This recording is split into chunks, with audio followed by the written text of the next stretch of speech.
Serving Guam for 80 years. Matson celebrating the 75th liberation with the people of Guam. Biba Guam. Cars Plus, reminding you to put your phone down while driving. Distractions won't get you there. Heads Up Guam. IP&E, fueling excellence. McDonald's of Guam, I'm loving it. And steaks, ribs, seafood, and our famous fresh garden bar, Ruby Tuesday. Good times you can taste.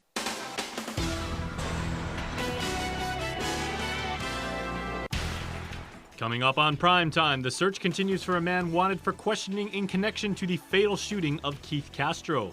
Plus, GDOE, the Education Board, and the Education Committee's chairperson met to discuss the budget for Guam's biggest government agency. And a pair of new ancient Chamorro sites were discovered on military construction grounds. Chris Barnett brings you the very latest. Hafa and good evening. Thanks for joining us. I'm Julius Santos. Well, it was a mistake. That's the latest out of Adelup after giving a $41,000 pay raise to Department of Military Director and Adjutant General Esther Agigi. KUAM first brought you the story yesterday, and 24 hours later, a press release from Adelup states it was, quote, inadvertently processed at the Department of Administration, end quote. The press release, received by KUAM just before news time, states that DOA received a proposal to consider the pay increase and that a draft personnel action form was submitted and inadvertently processed. It went on to state that the pay raise was not sanctioned and was an error in the system and processes. KUAM obtained the official pay adjustment documents for her raise via Freedom of Information request. According to Adelup, once the error was identified, a review was conducted, and the steps are now being identified to ensure the error is not repeated, and adjustments are being made to ensure necessary controls are in place. Yesterday, Adelup Communications Director Janela Carrera told KUAM that there was room in the budget for Agigi's raise. Today, Carrera said, quote, my statement regarding General Agigi was made without accurate information. I take responsibility for this and apologize to the administrator for the error, end quote. Well, in a surprise change in the budget appropriations for the Education Department found GDOE officials faced off with Education Committee Chair Talina Nelson today. Unlike previous years, the proposed FY20 spending plan has allotments going straight to the schools and bypassing the superintendent's office, and the board wanted answers. Nestor Lecanto reports. Appropriations Chairman Senator Joe S. Augustine confirmed in a news conference this week that $190 million of GDOE's $219 million budget would be allocated directly to the schools based on a per-pupil count and would be capped at each respective amount. That came as a surprise to Superintendent John Fernandez and the board, and they met with their oversight chair, Senator Nelson, seeking clarification. If there's a way to make this budget bill better in terms for the Department of Education, I am very open to that. It's not no, this I want it my way, and this is the legislature versus the board. That is absolutely not the case, because we are here for a greater mission, and our mission is for the education of our future generations and the children. And so all this pettiness that is going on should not even be a factor here. San Augustine has said he opted for direct allocations at the urging of some principals and to ensure that the schools got the funding they needed. But several board members, including Mary Gutierrez and James Lujan, objected to the lack of communication. I think the concern here of many principals that I also talked to and have shared is, you know, at least they should have been in an input from them, or they should have been told before this bill was developed or was created. And I think that's the problem here. And I'm surprised that the author of the bill is not here, because we want to ask a question. As chair of the Education Committee, the largest body or agency of the government of Guam, and you're not even part of the Appropriations Committee, that's very disturbing. It really is, because... Mr. Lujan, that is not the issue here. You're focusing on the pettiness. The issue here is we want to look at this bill, right, and if the administrators or the board feels that there's a better way to address the needs of the children, then that's why we are here. Several principals also showed up to voice concern over the added responsibility of the proposed line item budget. A public hearing on the bill is scheduled for Tuesday. For Guam's News Network, I'm Nestor Lecanto. The U.S. Department of Education is paying the Guam Department of Education a visit this week to assess their progress. According to GDOE Superintendent John Fernandez, this meeting follows their request to be removed from the special conditions that restrict the use of federal funds, such as lifting the third-party fiduciary requirement.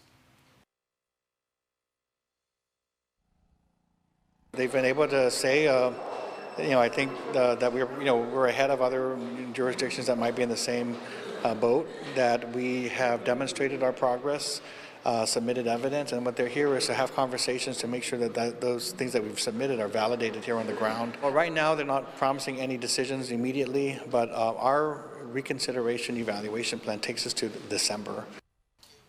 While their counterparts here, Fernandez says they are hoping the recent budget discussions do not send a mixed message.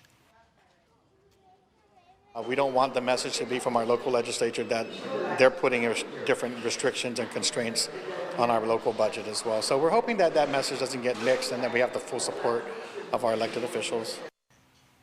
2 new ancient Chamorro sites have been, quote, inadvertently discovered on military construction grounds. 2 more ancestral sites unearthed at the live fire training range at Northwest Field. This according to Marine Corps documents obtained by KUAM. One discovery, called Area A, an extension of a previously discovered site that has already been removed through the military's data recovery process. Area A contains, quote, a variety of pre-contact artifact types and dark soil stains containing fire-altered rocks. A second site, called Area B, located in the southeast corner of the firing range footprint.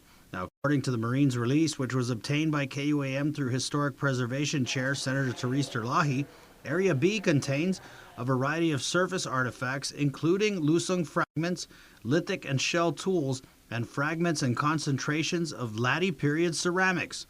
Area B is not near previously documented sites. Data recovery excavations are planned for Areas A and B after archaeological investigations are completed.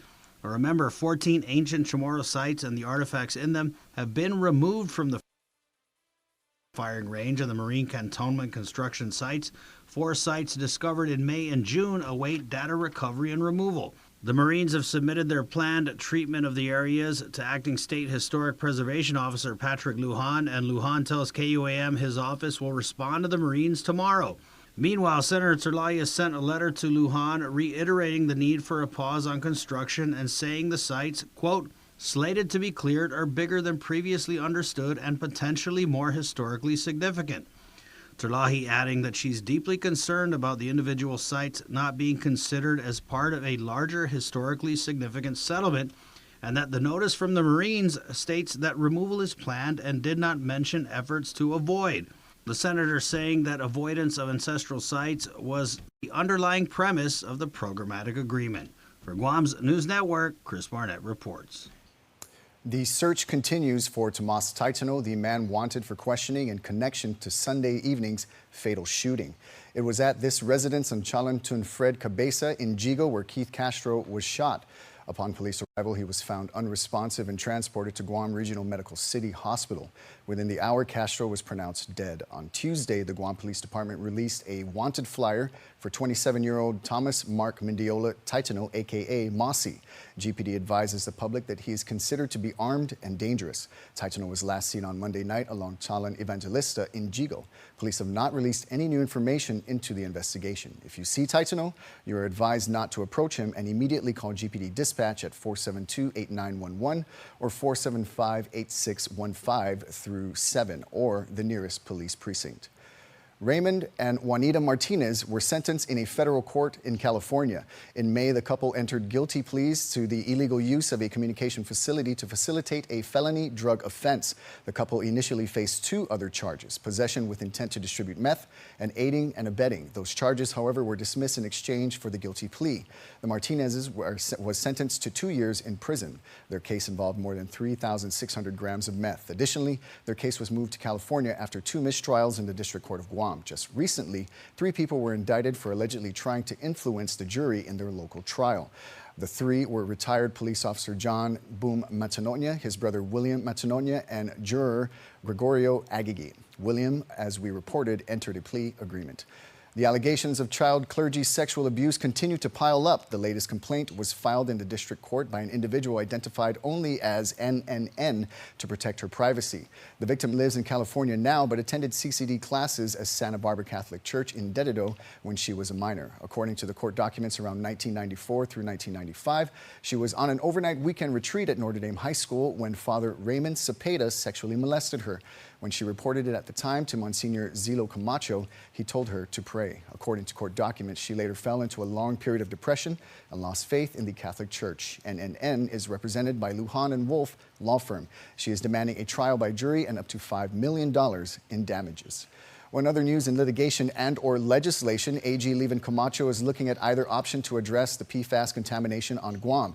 In a letter addressed to Senate Majority Leader Mitch McConnell, Minority Leader Chuck Schumer, Speaker Nancy Pelosi, and Congress Minority Leader Kevin McCarthy, a coalition of 22 attorneys general led by New York AG Letitia James are urging Congress to pass legislation that aids states and territories in addressing the threat of PFAS contamination. The coalition recommended designating certain PFAS as hazardous chemicals under the Comprehensive Environmental Response, Compensation, and Liability Act, or CERCLA, and to direct U.S. EPA to study and identify any other contaminants in PFAS that should be added to the designation. Other proposals are inclusion of PFAS in the toxic release inventory, sampling and survey of contamination by U.S. Geological Survey, funding for communities responding to contamination, the prohibition of use and storage of PFAS, firefighting foam on all federal properties, and medical for anyone exposed to the substance. Well, stick around here for more news on Primetime. You're watching KUAM. Get up-to-the-minute news, plus access to alerts, streaming radio, promotions, and more on your mobile device by downloading the KUAM News mobile app, available at the App Store now.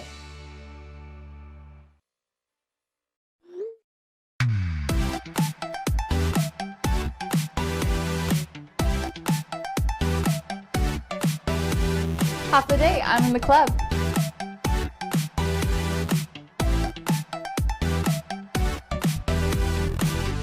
Half a day, welcome to Two Lovers Point. Half a day, I'm in the club.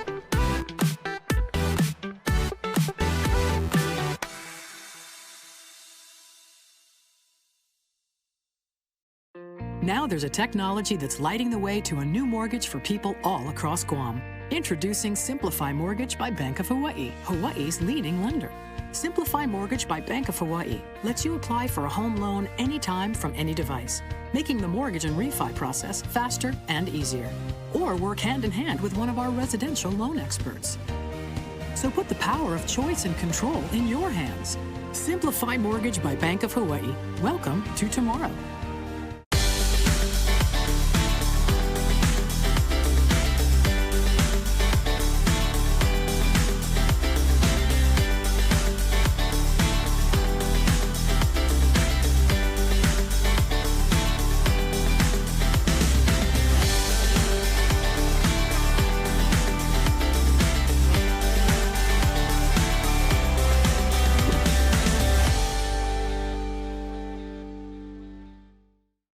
Are you a local business owner or work in the tourism industry? Are you looking for ways to leverage the right digital platforms to reach potential customers? If so, you can't miss the InstaGuam Travel Talks Digital Global Summit on August 14th at the Dusitani Guam Resort. Learn secrets and best practices from industry experts and social media influencers on how to market your business on a global scale. Visit GuamTravelTalks.com today to register. Brought to you by GVB, making Guam a better place to live, work, and visit. This is a PATA-endorsed event.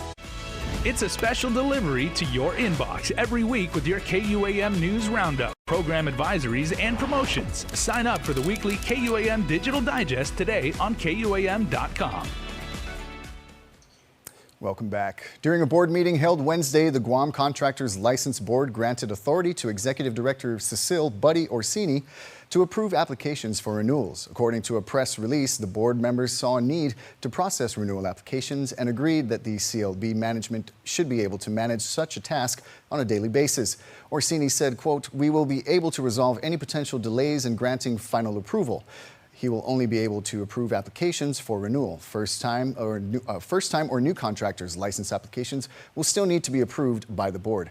Also during the meeting, the board elected its new chairman, James Casalo, and vice chairman, Bernard Benavente, and confirmed Orsini's appointment as executive director.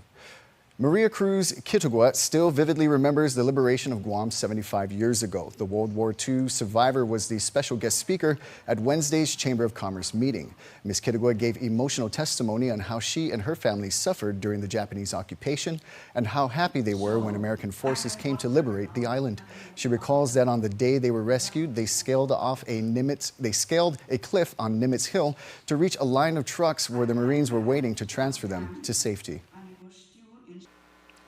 When we get up to the truck, imagine we cannot climb the truck. You know how children are. They are so anxious to climb, but we cannot climb the truck because we are very malnutrition. We had been hungry and weak, so we cannot climb the truck. So the Marines has to carry us up and put us up in the truck. Ms. Kitugua also delivered a message of support for current U.S. troops, telling the crowd she welcomes the Marine relocation. I get upset now when I heard people, not being happy because the Marines are here to build places in Guam for them to stay. That bothers me. And sometimes I ask my husband, may I go and talk to this person and tell them one piece of my mind. Now 83, Ms. Kitugua was just 8 years old during the liberation. Well, with regional headlines, here's KSPN 2 News. Half a day Guam, here are the top headlines for CNMI. Our operations department received the call at around 9:18, I believe. And the person said something to this effect, that there's some stolen items from the United States, and if they are not returned, he's going to blow the airport. Following the CPA's FAA-approved airport emergency plan, CPA notified the airport tenants and FBI of the bomb threat, where CPA police immediately began the investigation. Immediately, of course, calls were made. Ports Police did their stuff. They had the dogs inspect the area. And everything was, everybody did their part. The FBI came up here. Mendiola says police and K-9 units searched the airport and nothing suspicious was located. The FBI contacted the anonymous caller, who was not determined to be credible. The call came from an area code, probably in Chicago. At 11:09 a.m., CPA Ports Police determined the Saipan International Airport terminal was clear and no injuries occurred. For more news, visit saipantv.com. For KSPN2, I'm Ashley McDowell. Bigger, faster, and more environmentally friendly. That's how the chairman and CEO of Matson describes the new ships the company has been launching. What does it mean for the Guam market? Nestor Lecanto has more.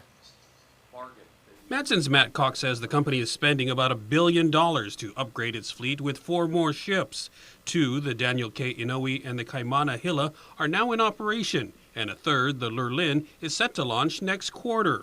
We're in a very significant fleet transition where we're going to be recycling 7 older end-of-life ships and replacing them with these 4. And these 4 ships are bigger, they're faster, they have a significant number of new benefits, both operating and environmental. The 4 new ships will be used primarily for Matson's Hawaii to West Coast service, but could eventually be used here too. These vessels, we made sure as we designed them that they would be able to fit through the Port of Guam because these are long-term investments and things change and deployments change. Cox says Guam will still benefit though. To the extent that we're making our core Hawaii service more reliable, it benefits our ability to get the cargo here on time, which is of paramount importance to our operations here. Matson's 137 years old. We grew up serving island economies. We understand what it's all about, and Guam continues to be such an important part of our business. For Guam's News Network, I'm Nestor Lecanto. Well, stick around, sports is up next.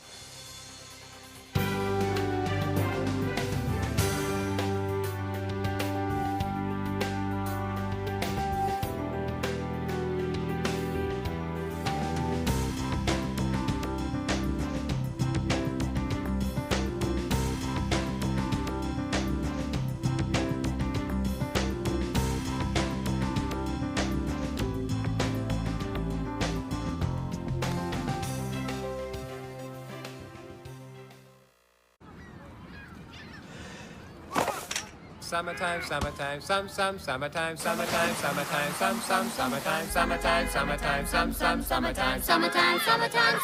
summertime, summertime. We'll go swimming every day. No time to work, just time to play. If your folks complain, just say it's summertime. There's an easier way to enjoy summer. McDonald's Fresh Beef Quarter Pounder.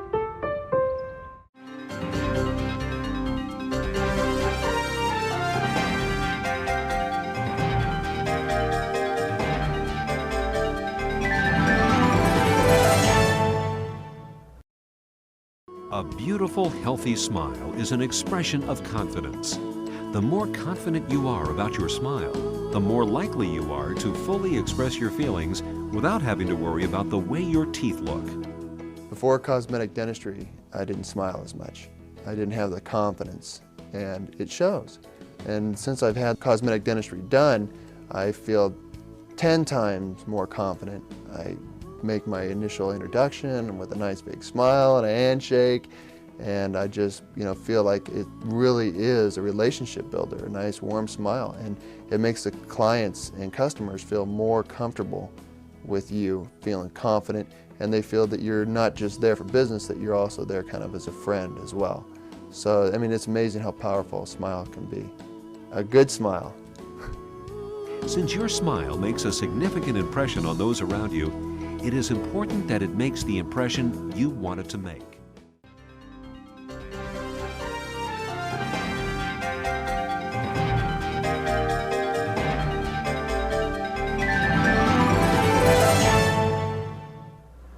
KUAM Sports is presented by Triple J.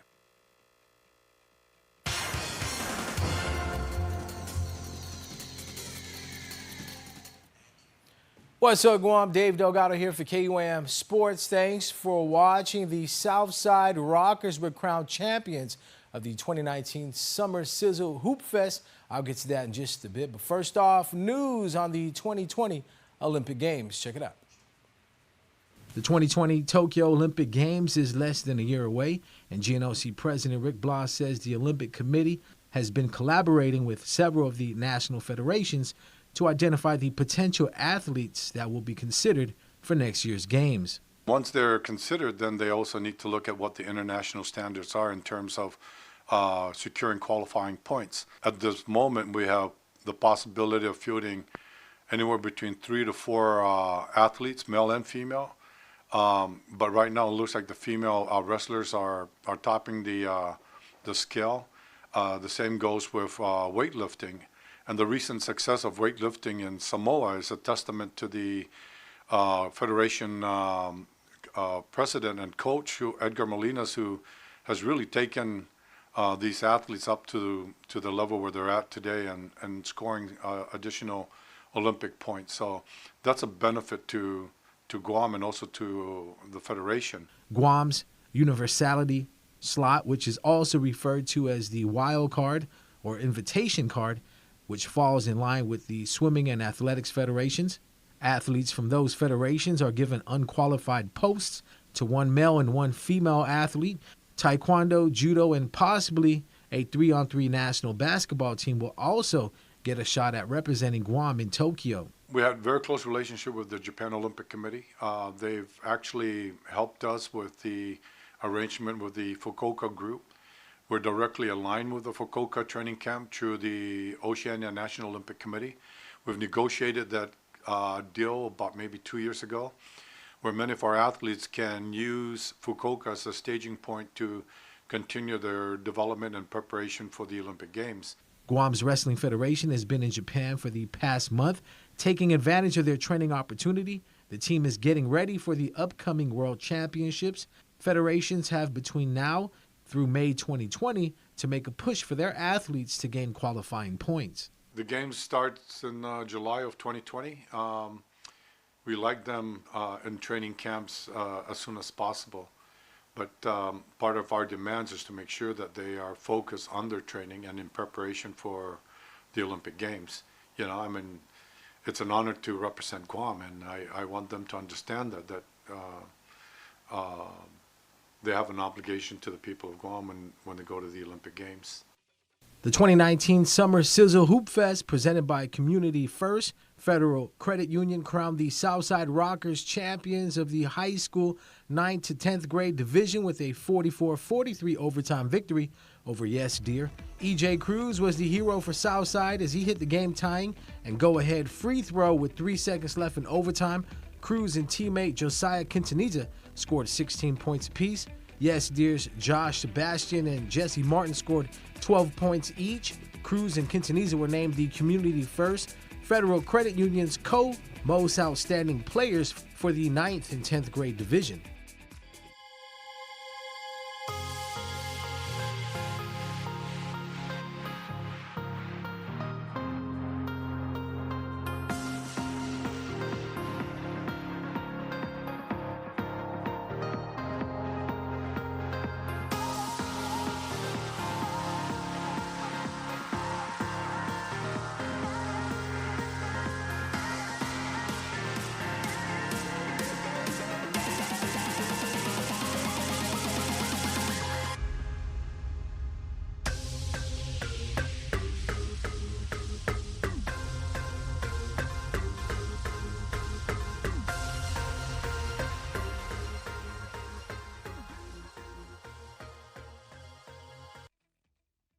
Check out Triple J's spectacular deals going on now during the hot summer savings event. 0 down and no payments for 90 days. Get into a Mazda CX-5 at its lowest price of $19,995 or $152 per paycheck. The big boy truck, the Ford F-150, starting at $282 per paycheck, or the Honda Civic starting at only $176 per paycheck. Triple J says yes. Purchase your next vehicle online at triplejguam.com today. Triple J, customers first. MTO, professional janitorial services with a warm hospitality touch. MTO gives that gift year-round. Pressure wash roofs, pressure wash driveways, lawn service, home cleaning, carpet restoration, office cleaning, commercial window cleaning, floor care. When cleaning is in order, MTO has you covered. Call 647-6861 to inquire on how you can receive the maintenance you deserve. MTO, celebrating 30 years with you, Guam. And of course, before we close out the news tonight, here's our latest round of birthday shout-outs from the Cold Stone Creamery Birthday Club. All right, everybody, it's not every day where we have a single solo birthday recipient, so happy birthday to Riona Suji, who has today's Cold Stone Creamery Birthday Club all to themselves. Happy birthday, Riona. Hope you had a fantastic birthday. Now remember, if you want to be a part of the Cold Stone Creamery Birthday Club, all you need to do is register online at KUAM.com. Please be sure to include with your photo your name and birthday, of course. Now that's going to do it for us here at the news, but stay tuned. Bree is next with In the Mix. I'm Julius Santos. Adios. Closed captioning is brought to you by IT&E. Explore your world.